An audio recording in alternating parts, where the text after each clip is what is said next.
There was a really intriguing special display at the Indiana State Fair presented by the Indiana Historical Society, all about Hoosier lore. Other states like West Virginia with Mothman, or New Mexico with the Roswell aliens get more attention, but Indiana has its own mysterious stories, places, and cryptids. My favorite is the Beast of Busco, which was spotted in 1948, when a man allegedly came across a colossal turtle the size of a boat in this lake near Churubusco, Indiana. People tried to trap the turtle and even drain the lake, but he was nowhere to be found. Since then, however, the town has truly embraced their turtle legend. There's a haunted cemetery near Greencastle where Daniel Boone's sister is buried, that has a haunted cave where John Dillinger was rumored to have escaped police after his big robbery of the bank in Greencastle. Socialite Nellie Meyer of Indianapolis was a self-proclaimed scientific palmist, and she allegedly took Indianapolis actress Carol Lombard's palm reading and urged her not to fly anymore shortly before her fatal plane crash near Las Vegas. Perhaps the greatest Indy legend is the House of Blue Lights. While it sadly no longer stands, the home of eccentric millionaire Skiles Test was decorated in blue Christmas lights all year round. It was kind of creepy apparently, and there was a rumor that he kept his dead wife's body in a glass coffin displayed with a strange blue glow around it inside, although he never married.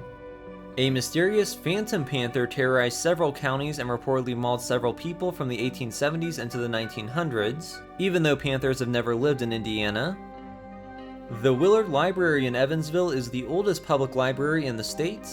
It's also the most haunted.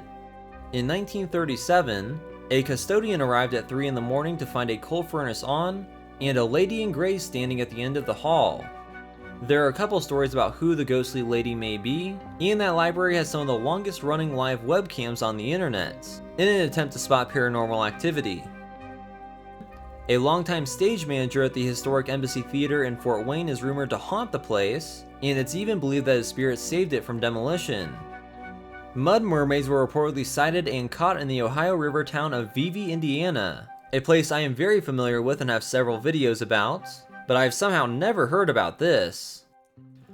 In 1890, 2 fishermen spotted 2 figures in the water while pulling their nets in, and found them to be creatures that appeared to be a mix between human and amphibian. The top half was human-like with webbed hands, and the bottom half had hind legs which tapered in, much like the legendary Fiji mermaid. Captain J.M. Ozier inspected the male mermaid, and found it to be 5 feet long, 150 pounds, and had yellow coloring on its face and arms. The captain determined that they lived off fish and mussels, and only came close to the shore at high tide. Apparently no one knows what happened to the mermaid carcasses. I would sure like to see those. I went to college in Crawfordsville, and had no idea about this terrifying story. The Crawfordsville Spectre haunted the town in 1891. It was essentially a giant eyeball monster in the sky. While 2 men were hitching their horses before dawn, a sudden sense of dread came upon them, and as they looked up they saw a strange specter hovering 400 feet in the air. It then headed over into the town of Crawfordsville, where a minister and a drunk saw it, but it vanished by daylight. I saw some strange things at college, but not this thing. There are also some reported gateways to hell around Indiana. While the Avon Bridge was under construction in 1906, immigrant worker Dad Jones fell through a wooden platform into a newly poured section of the bridge. The crew was unable to remove his body from the concrete, so he's still encased in there and haunts the bridge. Several people have actually died there over the years. At the Steppe Cemetery deep inside the Morgan Monroe State Forest, there is a grave of an infant. The woman in black, believed to be the ghost of its mother, has been sighted for decades sitting on a stump in the dead of night watching over the grave. When businessman John Heinel of Terre Haute passed away in 1920, he was entombed in the family mausoleum. His loyal bulldog stood guard outside the mausoleum and refused to leave until he keeled over, so Stiffy Green the dog was then stuffed and placed in the tomb. Now he's an exhibit at the county museum, but some say you can still see his glowing green eyes at the cemetery. In the 1970s, there was a rumor of a spring break hatchet man who murdered a young student at Indiana University in Bloomington. Al Capone would stay at the Barbie Hotel in Warsaw, Indiana, as did John Dillinger and Babyface Nelson. However, that's not why it's haunted. Apparently it's because a double homicide occurred on the property decades before the hotel was built.